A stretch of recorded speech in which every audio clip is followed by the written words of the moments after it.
할렐루야. 특별한 고난주간 새벽을 깨우신 주의 백성들을 예수님의 이름으로 환영하고 사랑하고 축복합니다. 아멘. 아멘. 예수님을 중심으로 예수님을 따르는 사람들이 많이 있었습니다. 우리가 잘 아는 것처럼 12제자가 있었죠. 사실 12제자도 3명의 베드로, 요한, 야고보라고 하는 3명의 제자, 그리고 12명의 제자, 그리고 그 바깥에는 70명의 제자들이 있었습니다. 70명을 파송했던 전도하러 보냈던 70명의 제자. 그리고 더 나가면은 120명의 문도 제자들이 또 있었어요. 그리고 그 너머에는 허다한 무리가 있었습니다. 그래서 예수님을 중심으로 이 관계의 거리라고 하는 예수님을 중심으로 이렇게 쭉 늘어설 수 있는 거죠. 예수님을 따르는 사람들을 종종 하나님이 내게 주신 자라는 표현을 썼습니다. 하나님 내게 주신 자를 내가 하나도 잃어버리지 않는다. 그런데 오늘 우리가 읽었던 요한복음 18장 12절에서 27절까지의 말씀 안에는 예수님 홀로 남는 장면을 보게 되는 것입니다. 가장 가까이 있던 3명의 제자조차도 예수님을 부인하는 장면을 우리가 보는 것입니다. 어떻게 생각해 보면 참 어처구니 없는 일입니다. 오늘 대제사장도 나오고 수많은 유대인들 하나님의 선민이라고 하는 사람들도 나오고 무엇보다 제자들이 나오는데 어, 하나님이신 예수님을 섬겨야 하는 대제사장은 예수를 몰라보고 3년 반 동안 같이 삶을 동록하면서 함께 지냈던 사람들조차 예수님을 모른다 하는 이 현실을 보는 게 어떻게 보면 참 어처구니가 없다. 이런 일이 일어나나. 그런데 생각해 보면 우리의 삶에 이런 일은 참 많이 일어난다라고 보여집니다. 먼저 오늘 말씀에서 계속 반복되는 한 질문이 있죠. 우리가 계속 보고 있는 것은 17절부터 나오는 17절 한번 보실래요? 문지기는 여종이 베드로에게 말하되 너도 이 사람의 제자 중 하나가 아니냐. 이 말이 계속 반복됩니다. 25절을 보십시오. 시몬 베드로가 서서 불을 쬐더니 사람들이 묻되 너도 그 제자 중 하나가 아니냐. 심지어는 26절에 보면 대제사장의 종 하나는 베드로에게 귀를 잘린 사람의 친척이라. 그러니까 말고 있죠. 어제 베드로가 말고라는 사람의 귀를 잘랐는데 그 사람의 친척인 거예요. 확실한 증인이죠. 그 사람이 말합니다. 너 내 친척 말고 귀 자른 사람이잖아. 내가 그 사람과 함께 동산에 있는 것을 내가 보지 않았냐? 확실한 증거를 대죠.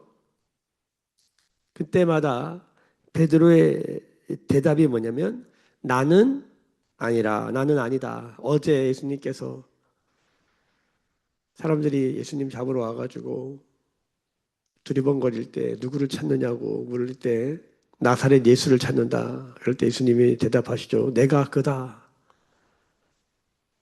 에고 에임이 내가 그다라고 말하는 것과 나는 아니다라는 말이 이렇게 비교돼서 이게 18장 한 장에 써 있어요. 요한이 이걸 뭔가 의도한 것 같아요. 예수님은 내가 그다라고 말하고 있고 또 한 사람은 모든 제자들의 대표죠. 모든 제자 중에 딱 한 사람만 뽑으라 그러면 베드로이지 않습니까? 그 베드로는 나는 아니다. 이 두 선언이 우리 앞에 놓여져 있는 것입니다. 오늘 등장인물을 가만히 들여다보면 제자에 대한 얘기를 할 때 이런 단어가 나와요. 15절을 보세요. 시몬 베드로와 또 다른 제자 한 사람이 예수를 따르니 시몬 베드로와 또 다른 제자 한 사람 이 사람이 누굴까? 누가 여기까지 온 것인가? 전통적으로는 요한복음에 사도 요한이 자신을 숨겨두었다라고 보는 구절이 예수의 그 사랑하시는 제자, 자신의 이름을 밝히지 않고 예수의 그 사랑하시는 제자다 이렇게 말을 합니다. 그래서 전통적으로 이 부분도 그런 것이 아닌가 사도 요한이다라고 보는 견해가 많습니다. 그런데 상당수도 사도 요한이 아닌 것에 대한 증거를 많이 댑니다. 오늘 제가 그 얘기를 다 드릴 수는 없겠지만은 결론적으로 이 부분은 미제입니다. 미제. 누군지 몰라요. 그래서 성경이 이렇게 이름을 감춰두고 드러내지 않을 때 우리가 묵상하는 방법 중에 하나는 그 자리에 우리가 서게 되는 것입니다. 그걸 동일시라고 하는 거예요.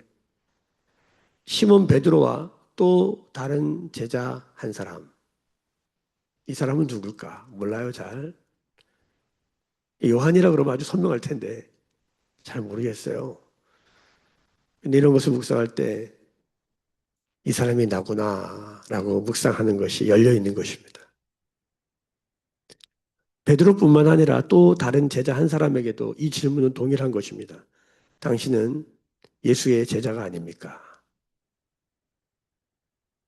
오늘 이 고난주간의 첫날 새벽에 이 질문이 우리의 심령에 들려지기를 축복합니다.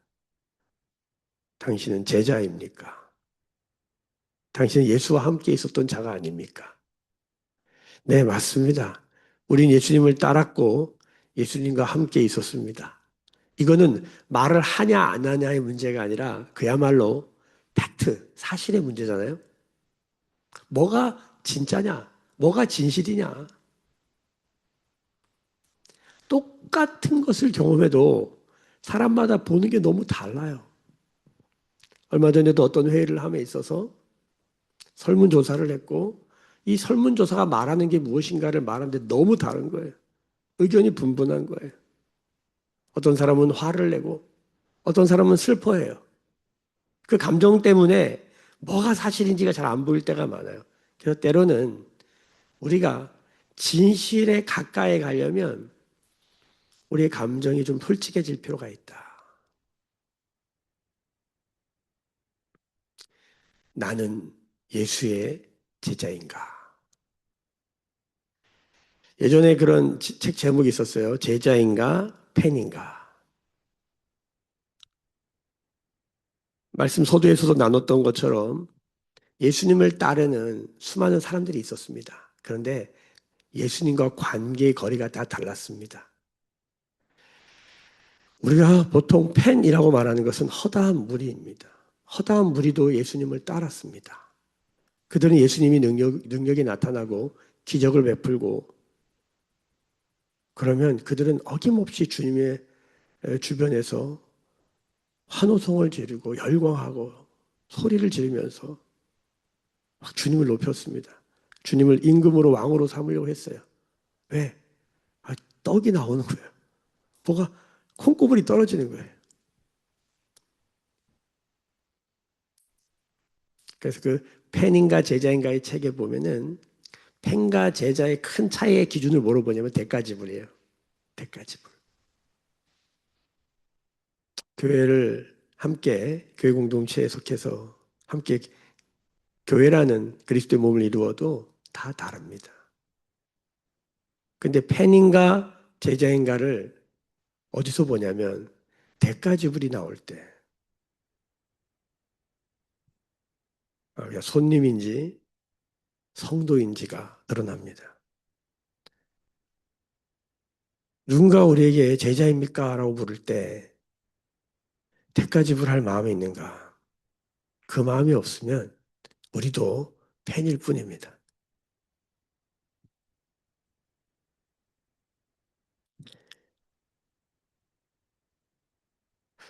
베드로는 누구보다도 예수님 가까이 있었고 예수님을 따른 사람이 분명하죠.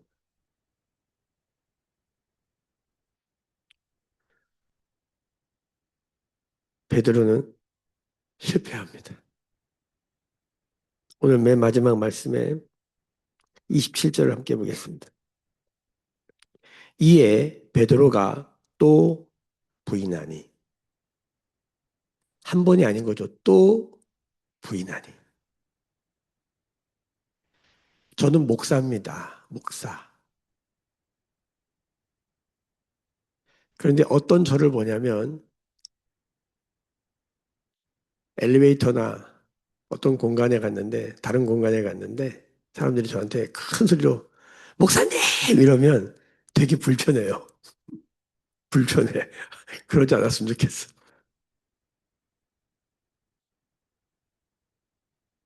어떤 목사님이 그런 얘기 들은 적 있어요. 어떤 목사님이 뭐 미국에 있었던 일인데 뉴욕에 범죄가 엄청 많은 그런 거리가 있었대요.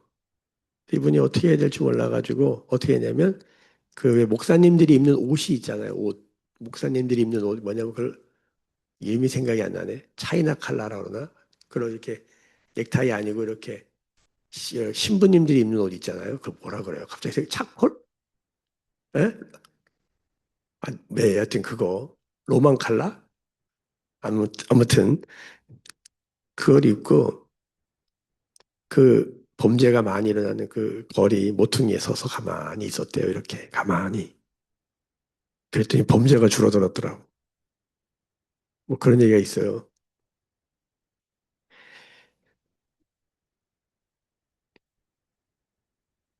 저는 별로 그러고 싶지가 않아요.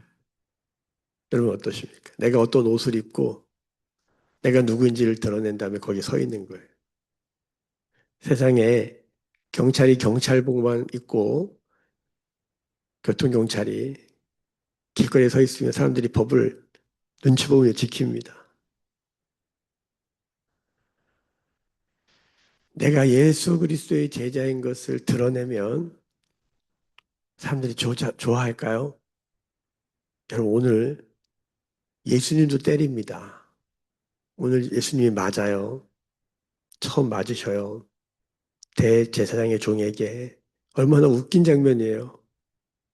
대제사장이 섬기는 게 하나님인데 하나님이신 예수가 이 땅에 왔는데 못 알아보고 예수를 때려요. 이런 예수님도 맞는데 예수님을 따르는 사람들은 여러분 안 맞겠습니까? 우리가 기름 부음을 그렇게 요청하고 막 기름 부음을 사모하지만 기름 부음을 받으면 어떻게 된다고요? 티가 나요, 티가 나. 거룩이 절절 넘쳐 흘러요. 그러면 불편해진다니까요.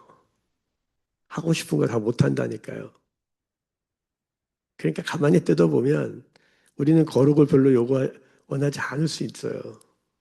불편하니까. 또 하나, 우리는 정말 제자이고 싶지 않을 수 있어요. 왜? 대가를 지불해야 되기 때문에. 진짜 성도이고 싶지 않을 수 있어요. 왜? 성도란 내게 아무 일이 없어도 하나님은 하나님이시다라고 고백하는 사람이에요. 팀 켈러의 기도라는 책을 읽다가 아주 충격적인 도전을 받았습니다. 그건 뭐냐면 기도를 하지 않는다는 건 하나님을 하나님으로 대하지 않는다는 거예요. 그럼 반면에 기도를 한다는 건 하나님을 하나님으로 대한다는 거예요. 우리의 삶 안에 수많은 한계와 임계와 제한을 만남에도 불구하고 기도하지 않는다는 건 고통과 고난과 어려움을 경험하는데도 기도하지 않는다는 건 하나님을 하나님으로 대하지 않는다는 거예요. 하나님을 하나님으로 대한다는 게 뭘까? 기도하는 거라는 거예요. 여러분, 제자는 무엇입니까? 베드로 정도면 제자 맞는 거 아닙니까? 3년 반을 같이 살았고, 신앙 고백도 했고, 물도 살짝 걸어봤고, 제가 보기에는 제자로서 베드로만큼 산 사람도 없을 거예요. 근데 당신 제자 아닙니까? 라고 묻는 말에 베드로가 아니다라고 말해요. 제자잖아요. 근데 아니다라고 말해요. 이게 뭘 말하는 걸까요? 베드로는 제자인데 제자보다 더 강한 거, 제자보다 더 큰 게 있는 거예요. 우리가 하나님을 믿는다고 하지만 세상이 더 커지면 뭐 이런 말 있잖아요. 세상이 크게 보이면 하나님은 작게 보이고 하나님이 크게 보이면 세상은 작게 보인다. 베드로에게 세상의 권력이 내가 제자인 것보다는 훨씬 강하고 큰 거예요. 이런 게 얼마나 많습니까? 결국 베드로는 실패했습니다. 여러분도 어떤 기억을 할 때 엄청 쪽팔려서 정말 얼굴을 들지 못할 그런 경험이 있어서 여러분 그런 느낌을 아십니까? 그건 정말 생각하기 좋고 내가 그때 왜 그랬지? 막 이런 지점들. 아마 베드로는 요한이 이걸 써놨잖아요. 요한이 이걸 썼을 때 마테마가 누가 요한 중에 요한복음이 제일 마지막에 쓴 거거든요. 그래서 공강복음 다음에 썼기 때문에 공강복음에서 빠뜨린 이야기를 많이 적어놨단 말이에요. 이 공강복음이 쓰여질 때는 베드로는 당대에 기독교계의 최고의 인물이었어요. 다 알아요. 베드로를 모르면 간첩인 거예요. 베드로는 어마어마하게 사람들의 존경과 권위와 많은 사람들이 우러러 보는 사람이었어요. 근데 여기다 이렇게 써놓은 거예요. 베드로 옛날에 이런 사람이었다고. 요한이 엄청 베드로에 대한 얘기를 하잖아요. 베드로가 어땠는지. 만약 오늘도 여기 말씀해 보면 불이 비쳐서 베드로의 얼굴이 탈로가 나잖아요. 이렇게 컴컴한 밤에 숨어서 사람들 사이에 이렇게 껴있다가 불이 불이 비춰진 거예요. 불빛에 그 얼굴이 드러나면서 엄청 쪽팔린 거죠. 만약 어떤 강한 빛이 저의 모든 모습을 그대로 드러낸다면 얼마나 쪽팔릴까. 마치 요한이 말씀의 빛으로 베드로를 다 까발리는 거예요. 이렇게 다 드러내는 거예요. 뭐 얼굴 드러난 정도가 아니라 베드로의 마음까지 여기 다 드러났으니까. 베드로가 이거 볼 때마다 얼마나 쪽팔렸을까. 그런데 어쩌면 베드로가 훗날에 베드로 전후서에서 자신의 신앙 고백을 하나님 앞에서 고백할 때마다 이 지점, 나는 죄인입니다. 나는 보통 죄인이 아니라 사도 바울은 죄인 중에 괴수라고 그랬지만 나는 그 정도 수준도 안 됩니다. 나는 예수를 부인한 사람입니다. 이 꼬리표가 붙어 다니는 거잖아요. 이런 사람이 어떻게 천주교는 이 베드로를 교회의 기초로 봅니다. 우리는 베드로의 신앙 고백을 중요하게 여기지만 이 베드로라는 사람 자체가 일대 교황이에요.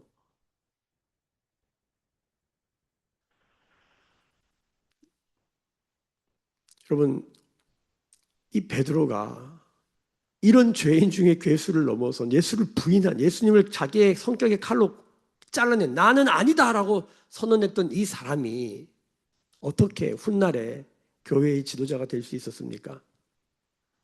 답은 이것입니다. 예수님이 다시 찾아오신 거예요.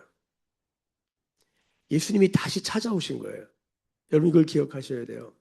우리는 나는 아니다.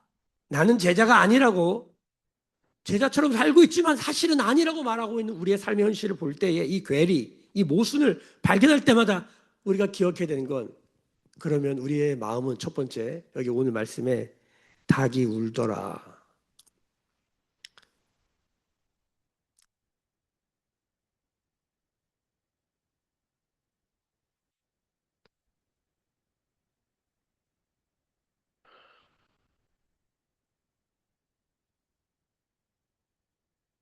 닭도 우는데 개, 돼지, 소, 닭 이렇게 하잖아요. 개, 소, 돼지, 닭도 우는데 우리는 이런 걸 봐도 그냥 오 하고 있는 나의 모습을 볼 수도 있죠. 닭도 우는데 운다는 건 상실의 감정이라고 하잖아요. 뭘 잃어버린 거예요. 자신의 성격의 칼로 예수를 끊어낸 거예요.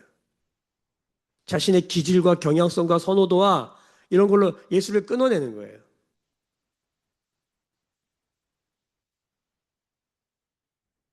내가 어떤 옷을 입으면 예수쟁이가 드러나는데 내가 다른 옷을 입고 다니는 거죠. 예수를 끊어내는 거예요. 저는 가끔 어떤 청년들에게 묻고 싶을 때가 있어요. 네 옷이 예수님을 드러내냐? 내가 어떤 옷을 선택하는 거죠. 그것이 무슨 삶을 드러내는 것이죠. 예수를 드러낼 마음도 없고 자기를 드러내고 싶고 뭐 그거는 뭐 허다한 무리들의 전형적인 모습이에요. 근데 예수의 옷을 입었다고 말하는 사람들이 결정적인 순간에 예수를 부인할 때 닭도 우는데 나는 안 울어.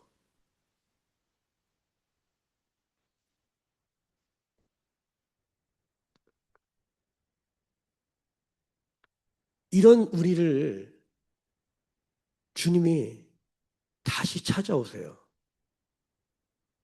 이런 베드로에게 주님이 다시 찾아오세요.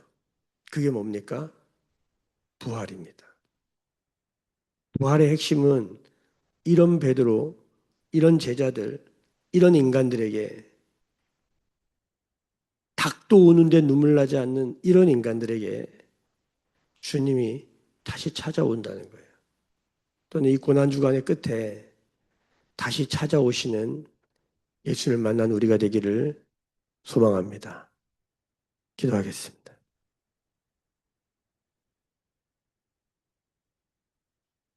나의 만족과 유익을 위해 가지려 했던 세상 일들 이제 모두 다 해로 여기고 주님을 위해 다 버리네.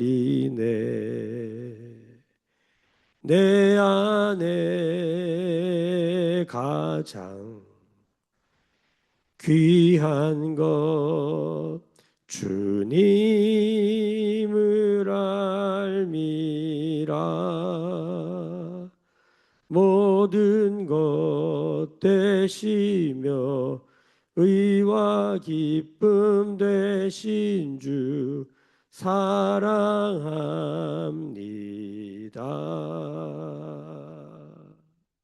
나의 주.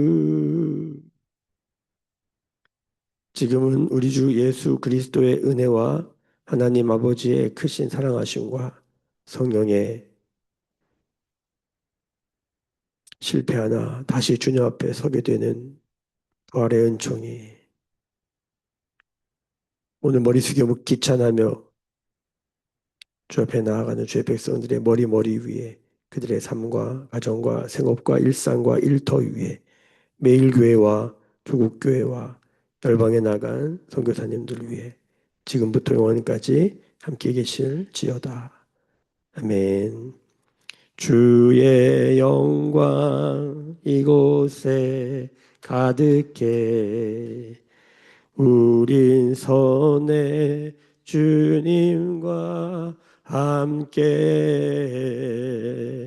찬양하며 우리는 전진하리 모든 열방 주 볼 때까지.